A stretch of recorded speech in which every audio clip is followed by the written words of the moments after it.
Comment relancer l'économie de Montréal? Une grande étude dévoilée par BMO, groupe financier, le Boston Consulting Group, suggère de s'inspirer de 7 villes qui ont relevé le défi malgré les difficultés économiques.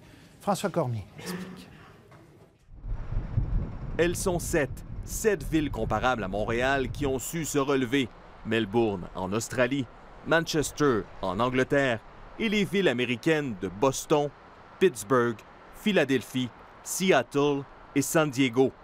Faudrait-il s'inspirer de leur succès? Oui, selon les auteurs d'une nouvelle étude. Mais les villes qui entourent Montréal devront participer à l'opération. À Boston, il y a 110 municipalités. Ici, on en a 82. À Melbourne, vous devriez voir, il y en a presque autant. À Philadelphie, par exemple, c'est le maire Ed Randall qui a été le sauveur de la ville. Les auteurs de l'étude sont formels. Montréal a besoin d'un leadership fort. Pittsburgh, elle, a reçu un gros coup de main de l'État de la Pennsylvanie. La relance de Montréal se fera si les gouvernements supérieurs, donc Québec et Ottawa, s'impliquent. Je suis pas un fiscaliste, mais je comprends que c'est toujours la même poche qui paye. Donc, il ne faut pas que ça soit juste un changement de main pour enlever dans la poche de l'autre. Montréal doit aussi diminuer sa dépendance aux taxes municipales, trouver d'autres sources de revenus. Le fardeau fiscal d'une jeune famille qui veut rester à Montréal est énorme. San Diego a misé sur les affaires. Elle a baissé les taxes des entreprises, choisi des créneaux précis, s'est concentrée sur les télécommunications et les biotechnologies. Il va falloir faire des choix, ça va prendre des priorités. On ne relance pas une ville en s'éparpillant dans toutes les directions. Manchester a cherché et trouvé des milliards pour se refaire une beauté.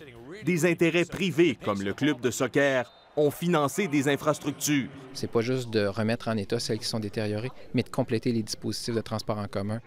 BMO, groupe financier, et le Boston Consulting Group n'identifient toutefois pas les créneaux sur lesquels miser. Ce sera aux élus et aux Montréalais à trouver.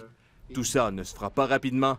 Les villes citées en exemple ont pris au moins 7 ans pour se relancer.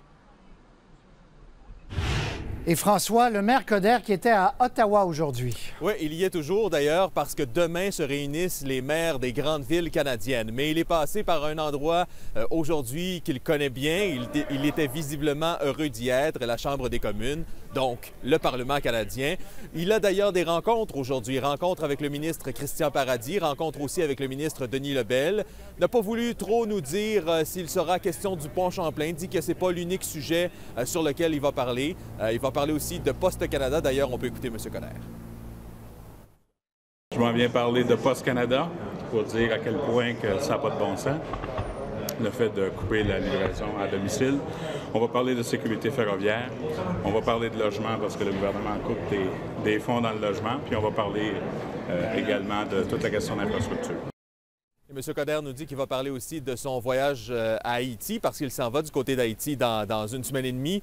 Et vous savez, il devait rencontrer dans ce voyage, en fait, il essayait de rencontrer le premier ministre Stephen Harper. Il l'avait d'ailleurs annoncé, mais visiblement le bureau du premier ministre n'avait pas apprécié. Donc, il n'y aura pas de rencontre entre M. Coder et le premier ministre Harper. On nous dit que ce sera remis à une prochaine fois. Mais parions que le pont Champlain et son péage ont bel et bien fait l'objet des discussions. Assurément. Salut François. Au revoir, Patrice. Au revoir.